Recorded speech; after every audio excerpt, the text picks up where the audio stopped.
Hi friends, welcome back to my channel Manashwam Recipes. இன்னைக்கு நம்ம வீடியோல என்ன பார்க்க போறோம் அப்படினா ரொம்ப கலர்ஃபுல்லான ஹெல்த்தியான இந்த பீட்ரூட் சப்பாத்தி பார்க்க போறோம். ரொம்ப டேஸ்டா இருக்கும். கண்டிப்பா எல்லா குழந்தைகளும் விரும்பி சாப்பிடுவாங்க. நம்ம வீடியோக்குள்ள போறதுக்கு முன்னாடி இப்போதான் நம்ம சேனலை நீங்க ஃபர்ஸ்ட் பார்க்குறீங்க அப்படினா Subscribe பண்ணிக்கோங்க. கூடவே அந்த பெல் ஐகானையும் கிளிக் பண்ணிக்கோங்க. அப்பதான் நான் போடுற வீடியோஸ் எல்லாமே உங்களுக்கு நோட்டிஃபிகேஷன் வரும். நீங்களும் நம்ம வீடியோஸ் மிஸ் பண்ணாம பார்க்கலாம். சரி வாங்க இந்த பீட்ரூட் சப்பாத்தி எப்படி பண்ணலாம் அப்படிங்கறத வீடியோக்குள்ள போய் பார்க்கலாம். வந்து நான் பீட்ரூட் எடுத்து வச்சிருக்கேன். இந்த பீட்ரூட் வந்து நல்லா ஸ்கின்னை ஃபுல்லாக ரிமூவ் பண்ணி எடுத்துக்கோங்க. இப்போ நான் வந்து கொஞ்சம் சின்ன பீட்ரூட்னால 2 பீட்ரூட் எடுத்திருக்கேன். இதை வந்து நான் நீட்டாக பீல் பண்ணி வாஷ் பண்ணி வச்சுருக்கேன். இப்போ இதை வந்து நம்ம சின்ன பீசஸாக கட் பண்ணிடலாம். கொஞ்சம் ஃப்ரெஷ்ஷான பீட்ரூட் எடுத்திங்கன்னா இன்னும் நல்லாயிருக்கும். இதை வந்து நம்ம கொஞ்சம் கட் பண்ணிக்கலாம். ஓரளவு கட் பண்ணால் போதும். ரொம்ப சின்ன பீசஸாக கட் பண்ணணும் அப்படிங்கிறது அவசியம் இல்லை. ஏன் அப்படின்னா இதை வந்து நம்ம மிக்சியில் போட்டு நல்லா கிரைண்ட் பண்ண போகிறோம். அதனால ஓரளவு உங்களால் முடிஞ்ச அளவுக்கு நீங்கள் கட் பண்ணி வச்சுக்கோங்க. நான் வந்து 1/2 கிலோ மாவு எடுத்திருக்கேன்.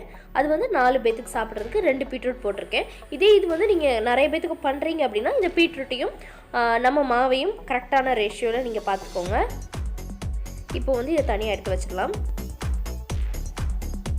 இப்போ வந்து நம்ம ஒரு மிக்சர் ஜாரில் 2 பச்சை மிளகாய் போட்டுக்கலாம். இது வந்து உங்களுக்கு காரம் கரெக்டாக இருக்கும். உங்களுக்கு காரம் அதிகமாக வேணும் அப்படின்னு நினச்சிங்கன்னா கூட ஒன்று ஆட் பண்ணிக்கோங்க. ஒருவேளை குழந்தைங்க சாப்பிட்றாங்க அப்படின்னா இது கொஞ்சம் காரத்தை கம்மி பண்ணிக்கோங்க. இது கூட நான் சின்னதாக கட் பண்ணி வச்சுருந்தேன் இஞ்சி ஆட் போட்டுக்கிடுறேன். உங்களுக்கு வேணும் அப்படின்னா நீங்கள் வெள்ளைப்பூடு கூட போட்டுக்கோங்க.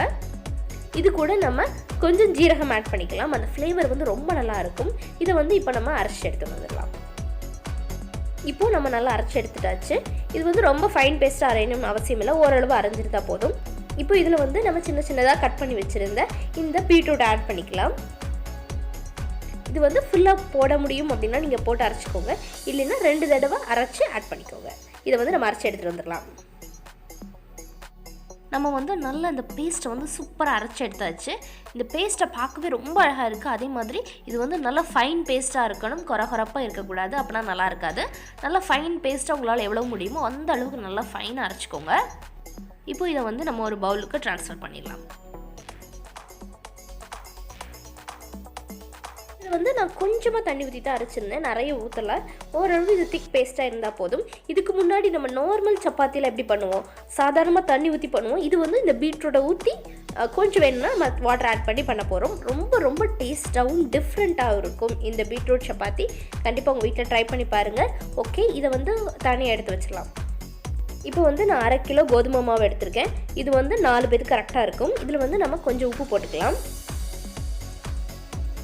இதுக்கு அடுத்து கொஞ்சமாக கரம் மசாலா ஆட் பண்ணிக்கலாம். இப்போ வந்து நம்ம சின்னதாக கட் பண்ணி வச்சுருக்கேன் இந்த கொத்தமல்லி இலைகளை போட்டுக்கலாம்.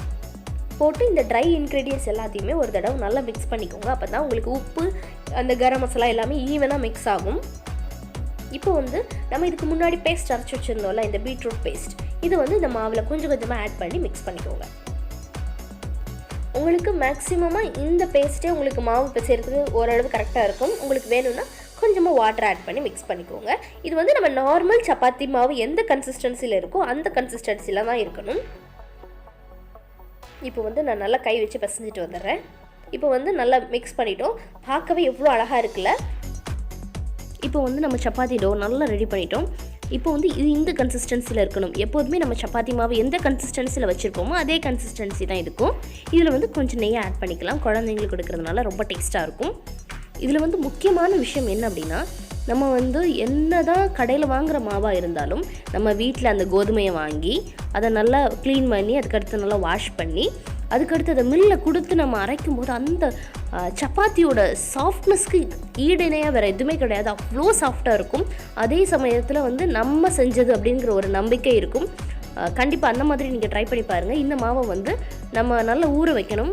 அது வந்து ஒரு 20லேருந்து 25 நிமிஷம் நல்லா ஊற வச்சா சாஃப்டாக இருக்கும். ஊறின பிறகு பார்க்கலாம். இப்போ 20லேருந்து 25 நிமிஷம் ஆயிடுச்சு. இப்போ வந்து இந்த சப்பாத்தி இந்த மாதிரி நம்ம தட்டிக்கலாம். நம்ம எப்போதும் நார்மலாக சப்பாத்தி எப்படி போடுவோமோ அந்த மாதிரி போட்டுக்கலாம். இல்லை அப்படின்னா இந்த ட்ரையாங்கிள் சப்பாத்தி போடலாம். அப்போ வந்து நமக்கு நிறைய லேயர்ஸ் இருக்கும். சாப்பிட்றதுக்கு ரொம்ப டேஸ்ட்டாக இருக்கும். ஃபஸ்ட்டு இந்த சப்பாத்தி உருண்டைகள் எல்லாம் நல்லா உருட்டி எடுத்து வச்சுக்கோங்க. அப்போ தான் உங்களுக்கு ஈஸியாக இருக்கும். அதே மாதிரி லைட்டாக எண்ணெய் தடவி போட்டிங்கன்னா உங்களுக்கு இன்னும் சாஃப்டாக இருக்கும். நான் வந்து கொஞ்சம் கையில் ப்ரெஸ் பண்ணிவிட்டு அதுக்கு அடுத்து இதை மாவை நல்லா திரட்டுறேன். அப்போ நமக்கு ஈஸியாக இருக்கும், சீக்கிரமாக பண்ணி முடிச்சிடலாம். இதில் வந்து லைட்டாக மாவு டஸ்ட் பண்ணிவிட்டு அதுக்கடுத்து நீங்கள் திரட்டினீங்க அப்படின்னா உங்களுக்கு வந்து நல்லா ஒட்டாமல் வரும். ரொம்ப பெருசாக வேண்டாம், ஓரளவு மீடியம் போதும். உங்களுக்கு லேயராக வேண்டாம், சும்மா சாதாரணமாக போதும் அப்படின்னா நீங்கள் இதை அப்படியே தவாவில் போட்டு எடுத்துக்கோங்க. இல்லை அப்படின்னா உங்களுக்கு லேயர்ஸ் வேணும் அப்படின்னா இதில் வந்து சென்டரில் வந்து கொஞ்சம் ஆயில் அப்ளை பண்ணிவிட்டு இதை வந்து நம்ம கோன் ஷேப்பில் மடிக்க போகிறோம். இந்த ஷேப்பில் மடிச்சுட்டு இதை வந்து நம்ம நல்லா திரட்டணும் அப்படின்னா நமக்கு நிறைய லேயர்ஸ் கிடைக்கும். சாப்பிடும்போது ரொம்ப சாஃப்டாக இருக்கும். நீங்கள் ஒரு தடவையாவது இந்த ட்ரையாங்கிள் சப்பாத்தி போட்டு பாருங்களேன், ரொம்ப நல்லாயிருக்கும். அதுக்கடுத்து நார்மலாக அந்த ரவுண்ட் சப்பாத்தி உங்களுக்கு பிடிக்காது, ட்ரையாங்கிள் சப்பாத்தி தான் சாப்பிடணும்னு ஆசைப்படுவீங்க. மாதிரி நம்ம எல்லா உருண்டைகளையும் சப்பாத்தியை போட்டு எடுத்துக்கலாம். நம்ம இது ரொம்ப நீட்ட தேவை கிடையாது, ஓரளவு நீட்டினாலே உங்களுக்கு கரெக்டாக வரும். அவ்வளோதான், இது அப்படியே இருக்கட்டும். நம்ம வந்து இப்போ பேனை ஹீட் பண்ணிடலாம். இந்த பேனில் வந்து நான் ஏற்கனவே ஓரளவு ஆயில் தேய்ச்சி வச்சுருக்கேன். இது ஹீட் ஆகிடுச்சு. இப்போ வந்து நம்ம சப்பாத்தி போட்டுடலாம். அந்த கோன் ஷேப்பில் இருக்கும்போதே அந்த குழந்தைங்களுக்கு சாப்பிட்றதுக்கு ஆசையாக இருக்கும். அதனால் நீங்கள் இந்த மாதிரி ட்ரை பண்ணி பாருங்கள், சூப்பராக இருக்கும். இதுக்கு வந்து நீங்கள் எந்த மாதிரி குருமா வச்சாலும் ரொம்ப ஆப்டாக இருக்கும். ஈவன் ஜாம் கூட வச்சு குழந்தைங்களுக்கு கொடுக்கலாம், டேஸ்ட்டாக இருக்கும். இப்போ அந்த சைடு நல்லா வெந்துருச்சு, இதை நம்ம திருப்பி போட்டுக்கலாம். இந்த மாதிரி நீங்கள் கொஞ்சம் ஹை ஃப்ளேமில் வச்சுருந்தீங்கன்னா இந்த மாதிரி ரொட்டேட் பண்ணிகிட்டே இருந்தீங்க அப்படின்னா உங்களுக்கு அந்த பிளாக் கலரில் டக்குன்னு தீஞ்சு போகாது, அந்த ஈவனாக வேகும். இப்போ வந்து நம்ம ஒரு பிளேட்டுக்கு ட்ரான்ஸ்ஃபர் பண்ணிடலாம். பீட்ரூட் சப்பாத்தி ரொம்ப சூப்பராக ரெடி ஆகிடுச்சு. நான் எல்லா சப்பாத்திஸுமே கோன் ஷேப்பில் தான் போட்டிருந்தேன். நம்ம இந்த மாதிரி டிஃப்ரெண்ட்டாக சப்பாத்தியை ட்ரை பண்ணி பார்க்கலாம். கண்டிப்பாக உங்கள் எல்லாத்துக்கும் இந்த சப்பாத்தி ரொம்ப பிடிக்கும் அப்படின்னு நினைக்கிறேன். இதுக்கு வந்து நான் என்ன வச்சுருக்கேன் அப்படின்னா தொட்டுக்கிட்டேன் ஒயிட் குருமா வச்சுருக்கேன். இது வந்து ரொம்ப டேஸ்ட்டாக இருக்கும் இந்த சப்பாத்திக்கு. நீங்கள் கண்டிப்பாக உங்கள் வீட்டில் ட்ரை பண்ணி பாருங்கள். நான் இன்னொரு வீடியோவில் இந்த ஒயிட் குருமா எப்படி பண்ணுறது அப்படிங்கிறத அப்லோட் பண்ணுறேன்.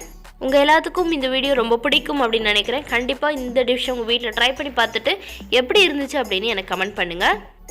இந்த வீடியோ உங்களுக்கு பிடிச்சிருந்துச்சு அப்படின்னா லைக் பண்ணுங்கள், உங்கள் ஃப்ரெண்ட்ஸ் அண்ட் ரிலேட்டிவ்ஸோடு ஷேர் பண்ணுங்கள். மறக்காமல் நம்ம சேனலை சப்ஸ்கிரைப் பண்ணுங்கள். Until then, thanks for watching this video. நன்றி, வணக்கம்.